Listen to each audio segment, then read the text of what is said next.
Hello guys, तो कैसे आप लोग। स्वागत करते हैं फिर से नए ब्लॉग पे। आशा करते हैं आप लोग अच्छे और स्वस्थ होंगे। तो गाइस, अभी हम आए हैं तुलसीपुर, और तुलसीपुर में एक हिस्टोरिकल प्लेस है जो राजमहल बोलते हैं उसके बारे में हम आज हिस्ट्री बताएंगे और उसको एक्सप्लोर करेंगे। तो आप वीडियो में पूरा बने रहिएगा।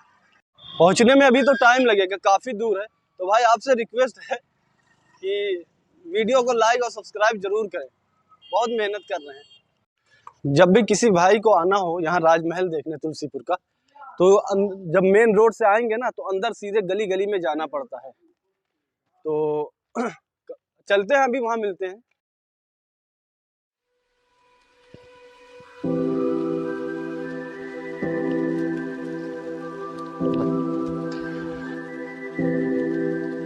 गाइस, अब तारिक भाई को लेकर राजमहल पहुंच चुके हैं। तो आप बाहर से देख सकते हैं, बाहर से हमारा राजमहल ऐसे ही दिखता है। वैसे तो अभी ये खंडर में परिवर्तित हो चुका है, लेकिन पहले काफी अच्छा राजमहल होता था। लेकिन हम आपको चलो अंदर की व्यू दिखाते हैं। अभी तारिक भाई को आ जाने दीजिए, वो अभी बिजी है, थोड़ा कहीं पे गए हैं। तो अभी हम आपको अंदर का व्यू दिखाते हैं। गाइस, आप देख सकते हैं अपना राजमहल बाहर से कुछ ऐसा दिखता है। पहले तो काफी अच्छा हुआ करता था, अभी ये खंडार में परिवर्तन हो गया है। लेकिन अभी हम चलो आपको अंदर से इसका पूरा डिटेल देते हैं। ये महल के सामने ही एक कुआं बना हुआ था, उस जमाने में बना हुआ था, 1857 के टाइम का बना हुआ था, जिसमें ये रानी रहा करती थी इसी महल में। और बहुत पुराना कुआं, अंदर से आपको हल्का सा दिखाते हैं व्यू। कितना खराब लग रहा है, कितना गंदा है पानी, ये देख लीजिए, कुछ इस टाइप का है। अभी आपको चलते हैं, रानी के महल के अंदर की चीज़ दिखाएंगे, फिर उसका हिस्ट्री बताएंगे आपको। तो बने रहिए ब्लॉग में।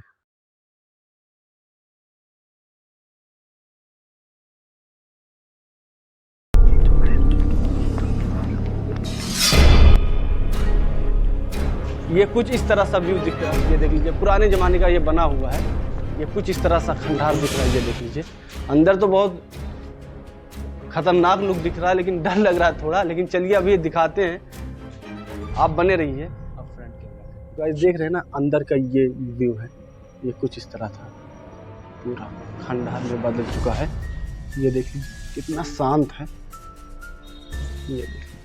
अभी आपको इसका बताते इसके बारे में।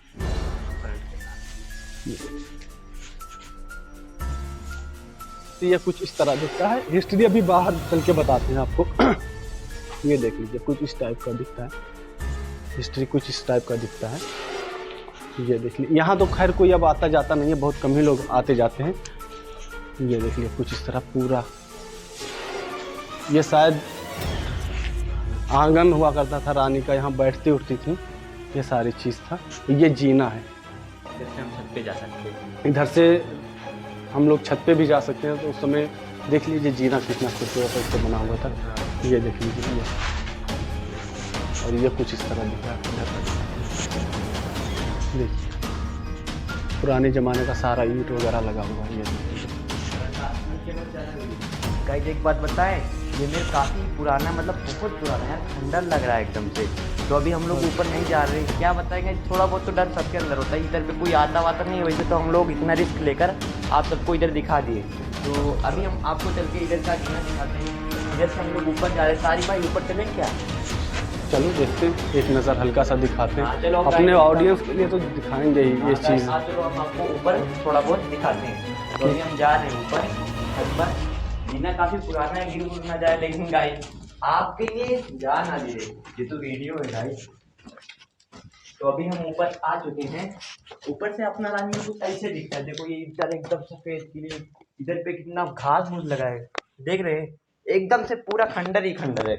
तो इधर पे तो मेरे हिसाब से हॉरर मूवी की शूटिंग वूटिंग करनी चाहिए। रील वूल बना यार, काफ़ी अच्छा, मतलब पूरा जंगल दिख रहा है गाइस, देख रहे पीछे पूरा जंगल है। माँ कसम क्या लुक है। इधर पे तो हॉरर मूवी की शूटिंग होनी चाहिए। तारिक भाई आगे चलो, आगे कुछ दिखाते हैं। अभी तारिक भाई कुछ बोलना चाहते हैं, बोलिए। तो गाइस बता दें, यहाँ आने में तो बहुत डर लग रहा था, क्योंकि बाहर से इतना खतरनाक लग रहा था। लेकिन हमने बहुत रिस्क लिया कि नहीं यार, ऑडियंस को पूरी चीज़ दिखाएंगे, जो चीज़ है फैक्ट चीज़ बताएंगे। तो हमने कहा भाई कि चलो दिखाते हैं, कुछ सेकंड का ही दिखा लेंगे, लेकिन दिखाएंगे ज़रूर। तो भाई आपसे यही रिक्वेस्ट है कि हम लोग को चैनल सब्सक्राइब करें। नए व्यूवर जो आ रहे हैं, सारे लोग हमारे चैनल को सपोर्ट दें और सब्सक्राइब करें। अच्छी कंटेंट लाऊंगा, आप बस एक मौका देते रहें आप। अभी आपको चलते हैं, जो हिस्ट्री छुट्टी है उसके बारे में आपको इसका पूरा डिटेल बताएंगे, क्या हुआ था उस टाइम पे, तो अब पूरी चीज़ बताएं। आप सेल्फी लीजिए।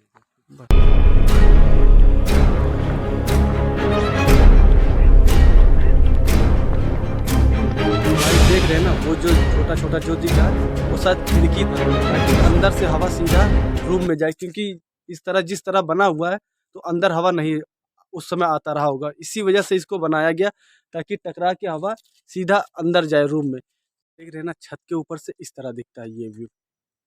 तो गाइस देख रहे हैं ना आप, छत के ऊपर से इस तरह दिखता है व्यू। देख रहे हैं ना, ये अंदर रूम का है, या फिर उस समय आग वगैरह जलाने के लिए अक्सर देखते होंगे हॉलीवुड मूवी में जो जलाते हैं आग वगैरह, तो ये वो रहा होगा, खैर पता नहीं। और पुराने ज़माने का ताखा इसी को बोलते थे, अलमारी, इसी में सब कुछ रखते थे, छोटी मोटी जो चीज़ था अक्सर पुराने घरों में बना रहता था।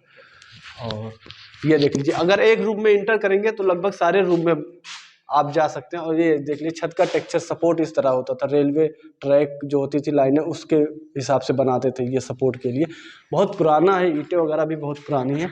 और मुझे लगता है कि इस रूम में कम से कम 100 से 150 के आसपास रूम होंगे, मुझे ऐसा ही लगता है, क्योंकि हर छोटे बड़े एक तरफ निकलो दूसरे रूम में निकल जाओ, इस तरह बना हुआ ये माल। और ये कुछ इस तरह देख लीजिए, ये कुछ इस तरह बाहर का टेक्सचर।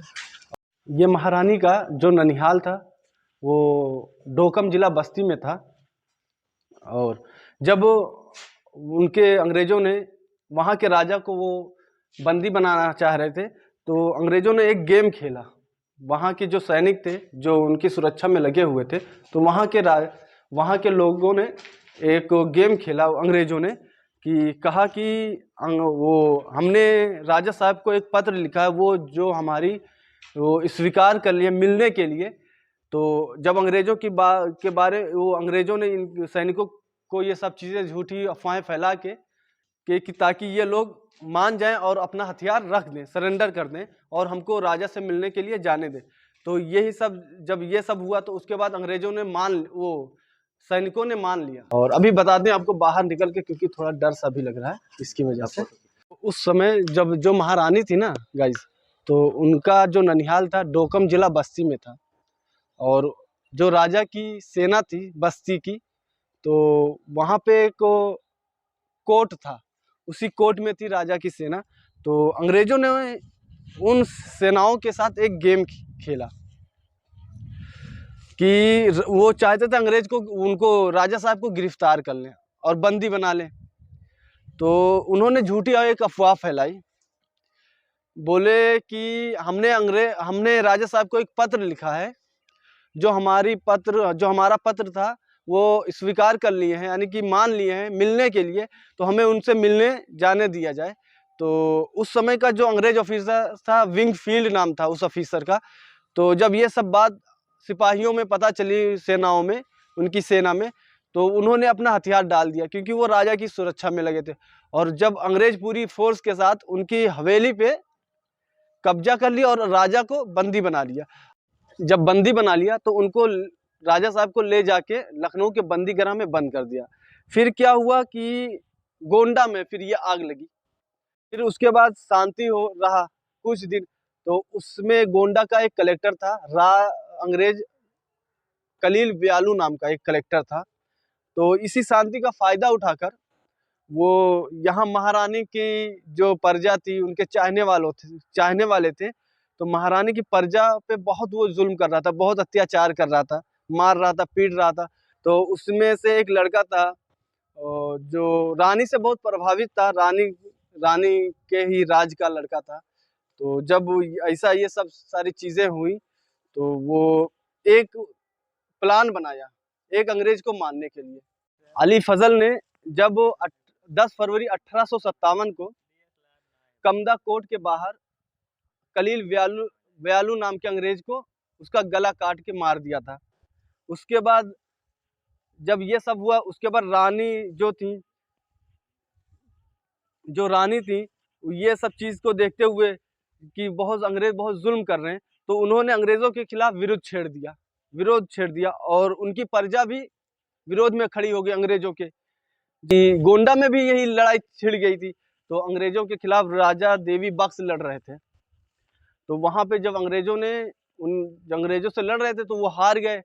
और गोंडा के आसपास जितने भी क्षेत्र आते हैं, जैसे घाघरा हुआ, सरयू हुआ, जितने भी क्षेत्र थे, महानगर कोई क्षेत्र है उस समय का, तो उसके समीप जितने भी क्षेत्र रहते उधर वो लड़ रहे थे।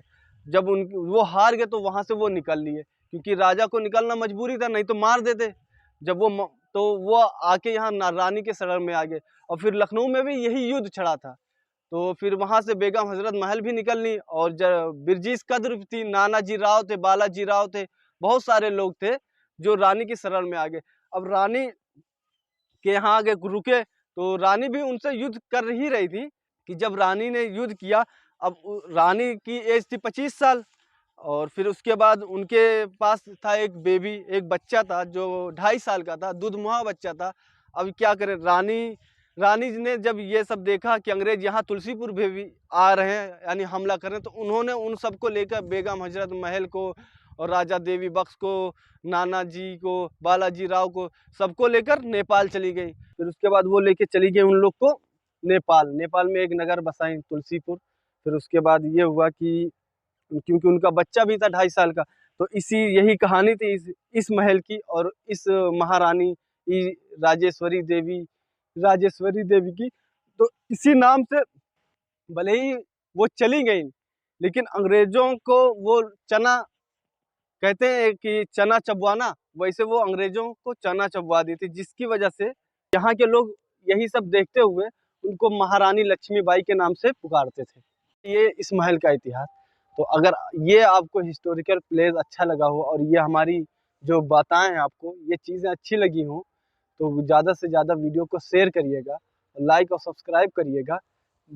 और यहाँ पे कुछ चीज़ था पीछे, अभी हिल डुल रहा था, ये जो पैरा दिख रहा है ना, इसमें तो हम लोग डर गए क्योंकि ऊपर नीचे हो रहा था, तो जिसकी वजह से डर के बाहर निकल आए, क्योंकि क्या चीज़ है, इतना खंडार चीज़ है, क्या पता कुछ काट वाट ले, तो जिसकी वजह से खतरा मोल नहीं लेना है। तो अभी आपको दिखाते हैं वो जगह कौन सी थी। तो गाइज आपसे रिक्वेस्ट है, जितने नए व्यूवर आ रहे हैं भाई, आप लोग सपोर्ट करें, चैनल को सब्सक्राइब करें।